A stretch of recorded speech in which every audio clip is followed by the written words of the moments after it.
Ni tarehe 17 Aprili mwaka 2025. Ni matumaini yangu kwamba mzima popote pale ulipo. Hujambo na karibu katika taswira ya runinga Al-Shifa awamu ya saa 1. Mimi naitwa Joseph Lewa.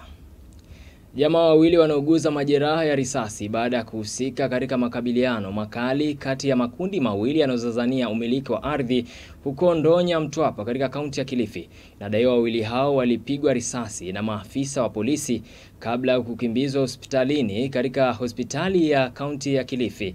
Aidha, inasemekana kundi moja ambalo lina ushawishi na mabwenyenye na baadhi ya wanasiasa limepuzilia mbali amri ya koti ya kusitisha mzozo huo licha ya kesi hiyo kuwa mahakamani. Paul Mukopi ana kina cha taarifa hiyo. Daiwa kushirikiana na polisi pamoja na wanasiasa kuwatia hofu. Hali hii imesababisha majeraha ya risasi kwa watu wawili waliojikuta katika vuta ni kuvute hiyo, na kwa sasa wanauguzwa katika hospitali kuu ya Kilifi. Kufikia saa hii hatuna amani na hatujui tufanye nini na hatujui tuende wapi, na sisi tunasema hatutaacha kukaa kwa hii shamba, tutakaa kwa hii shamba, kama kutuua watatuua. Na kuna wakati walitufuata kwa sisi tuungane na yeye ili familia yetu tuizunguke hii shamba tuiuzie mezani. Sasa mimi nilipokataa ndo akaamua kuchukua makundi, kwa wanalionja na mapanga, wanachukua vijana, wanapata mapanga, hata kuna baadhi ya masukusuku watumika vibaya. Pia inasemekana kwamba bwanyenye huyo anatumia ubabe wake wa kifedha kuwashawishi baadhi ya vijana kuuza ardhi yao bila kuhusisha familia, huku akiwahami kwa mapanga ili kuvuruga amani na kuwafurusha wakazi hao katika kipande hicho cha ardhi. Aidha, wakazi hao wanalalamika kwamba asasi za usalama katika maeneo hayo zinatumika visivyo, kwani polisi wameegemea upande wa bwanyenye huyo na hata kuhangaisha zaidi. Hawa mabwenyenye ndio wamenaungana kutunyanyasa sisi, lakini shamba hii ni ya Mzee Mole. Tukiangalia hivi tunaona cruiser ni ya Ndonya, tukiangalia hivi tunaona cruiser ni ya Mtwapa. Kwa hivyo tunaomba serikali ya juu, William Ruto, tunakuomba tafadhali utuangazie swala letu. Wananchi wa chini tunateseka. Mabwenyenye wanakuja wanatunyanyasa, wananunulia mapanga vijana, wakati vijana wenzi wao wakiondoka vijana wanaanza kukatana mapanga. Kushikapa shambani ukipelekwa Ndonya, pale Ndonya unaweza kama wiki 3 upeleke kotini.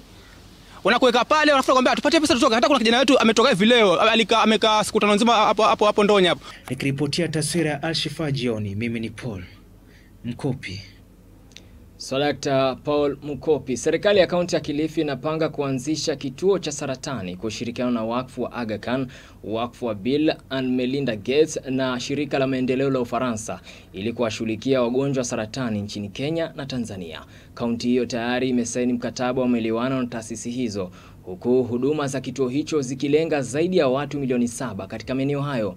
Mpango huo wa miaka 4 pia utatoa vifaa vya matibabu na mashine za kisasa za uchunguzi wa saratani na programu za kupunguza vifo vya saratani. Ni hatua ambayo inalenga kupunguza idadi ya wagonjwa wanaosafiri mbali kutafuta matibabu. East Africa zinatekeleza mradi unaoitwa mradi mtambuka wa saratani Afrika ya Mashariki. Mradi huu ni wa miaka 4 na unatekelezwa kwenye mikoa 7 ya Tanzania na mikoa 4 ya Mombasa na Kisumu. Na mradi huu unatarajia kuwafikia watu milioni 7.4, na malengo makubwa ni nini? Lengo la kwanza, tunajaribu kuboresha miundombinu ya huduma za saratani kama vile kutoa vifaa vya tiba au vya uchunguzi. Lakini pia tunajaribu kufanya matengenezo madogo kwenye hizi sehemu ambazo zinatoa huduma za saratani.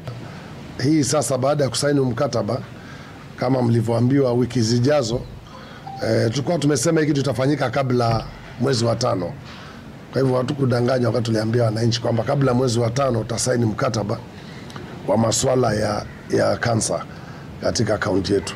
Kwa hivyo tunaomba kwamba mradi huu tuweze kutimiza kwa haraka, tupate chanjo za wasichana wetu. Hii masuala ya siku hizi wa mama ndio wameathiriwa sana na mambo ya kansa, tuweze kupunguza hayo, na pia wale ambao tayari wameambukizwa tutakuwa na vifaa vya kuweza kutambua kwa haraka ugonjwa wa kansa. Unaendelea kutazama taswira ya Al-Shifa Mtazamaji, kumbuka kwamba unaweza kutufuatilia kupitia mitandao yetu ya kijamii pale YouTube @Alshifa Television Kenya, kupitia ukurasa wetu wa TikTok ni @Alshifa Media Kenya. Usafiri umetatizika asubuhi ya leo katika kivuko cha feri ambapo madereva wa magari wameombwa kutumia barabara ya Dongo Kundu ili kupunguza msongamano miongoni mwa abiria wanaotumia kivuko hicho.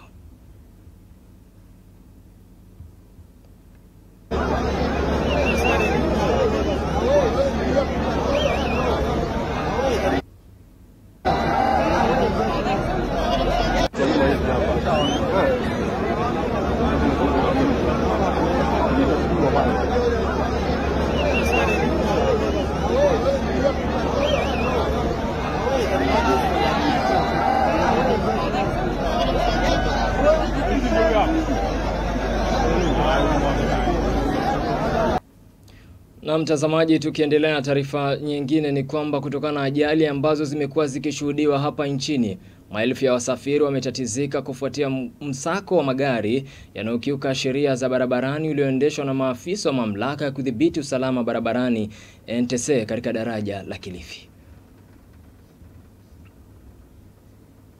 Kando kwanza wamaliza operesheni yao ndio nije nifanye kazi kwa barabara. Na yafaa walikuja kama stage pale, watufanyie inspection pale stage tujue kutoka barabarani tunaenda moja kwa moja. Kuliko hivi mtu umetoka na abiria huko, umefika hapa ndo nazuiliwa hapa, kila mtu ana hofu. Ukiangalia upande wa pili magari karibia yote yamesimama pale. Hakuna mtu anapita upande wa pili. Inakuwa ni kutatiza shughuli za usafiri hapa Malindi. Itilafu ya magari na madereva kukosa vibali. Mambo yote yangekuwa yanafanyika pale stage. Unafanyia gari inspection, ikitoka stage inajulikana gari iko kamilifu, gari ni nzuri na ingia barabarani ikiwa iko safi. Nasafiri natoka Kilifi naenda Mombasa. Lakini kitu ambacho kimenishangaza ni kwamba nilipofika pale stage hakuna magari. Ikanibidi nishawishiwe na boda ambaye ananijua. Kanaambia kuna maofisa wa NTSA wanashika magari ambao ni mambo ya license. So nimeathirika, nimecheleweshwa na ndio nikavushwa bridge ndio nipate gari kuelekea Mombasa. Na mtazamaji, tuweze kuangazia rubaa za kimataifa. Nchini Jamhuri ya Kidemokrasia ya Kongo, baa la njaa limefikia kiwango cha kutisha. Mjini Sake wakazi wanapambana kutafuta mkate wa kila siku, huku matumaini ya kurejelea ukulima yakionekana kutoweka.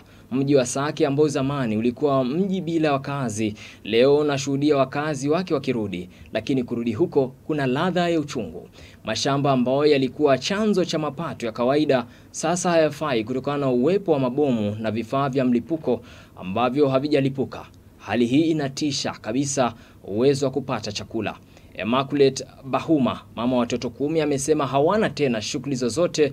Bahuma ameongeza kuwa hawawezi tena kwenda mashambani kwa sababu mashamba yao yamejaa mabomu. Mama huyu ameongeza kuwa walijaribu kuvuna bila tahadhari, wengine wao wamepoteza maisha kutokana na hilo.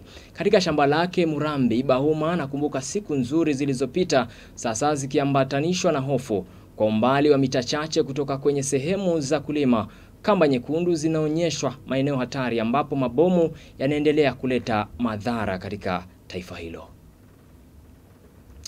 Tuelekee michezoni mtazamaji, ni kwamba Rising Stars watangaza kikosi cha wachezaji 26 kwa mashindano ya AFCON vijana wasiozidi miaka 20 nchini Misri. Timu ya taifa vijana wasiozidi miaka 20 ya Kenya Rising Stars imetangaza rasmi kikosi chake cha mwisho cha wachezaji 26 kwa ajili ya mashindano ya Kombe la Mataifa ya Afrika. Wachezaji wa umri wa chini ya miaka 20 yatakayofanyika nchini Misri kuanzia Aprili tarehe 27 hadi Mei tarehe 18 mwaka huu 2025.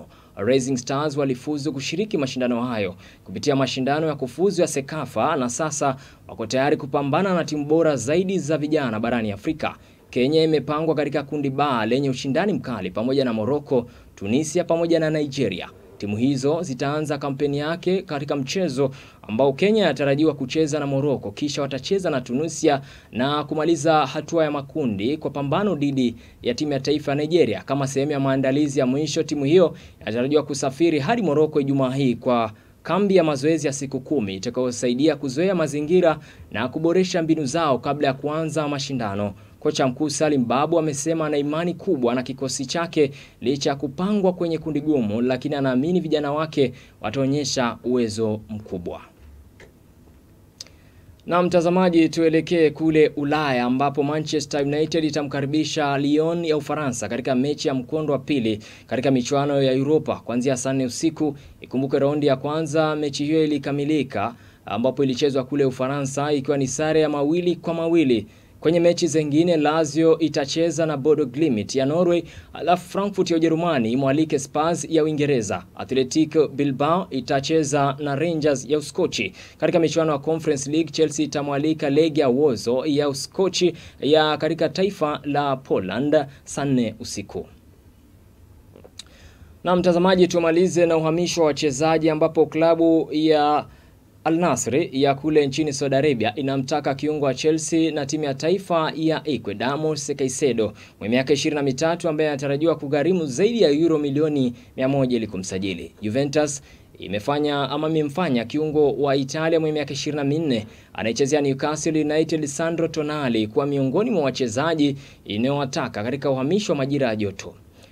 RB Leipzig ya Ujerumani inatarajiwa kuweka bei ya euro milioni 86 kwa mshambuliaji wa Slovenia Benjamin Sesko mwenye miaka 21 ambaye ameweza kuzivutia vilabu vya Manchester United, Chelsea pamoja na Arsenal katika kuelekea msimu unaokuja. Na mtazamaji, basi kufikia hapo nasema shukran za dhati kwa kuweza kutenga wakati wako kutegea taarifa zetu. Kumbuka Taswira ya Al Shifaa TV inakujia kila siku kuanzia Jumatatu hadi siku ya Ijumaa ambapo tuna matukio ya wiki. Usikose kutegea. Amekuwa mwandalizi wangu wa taarifa hizi ni Paul Mkopi. Nyuma kamera amekuwa Kakaisa. Mwelekezi wangu ni Bragin Maina, na kutakia usiku mwema mtazamaji. Naitwa Joseph Lewa.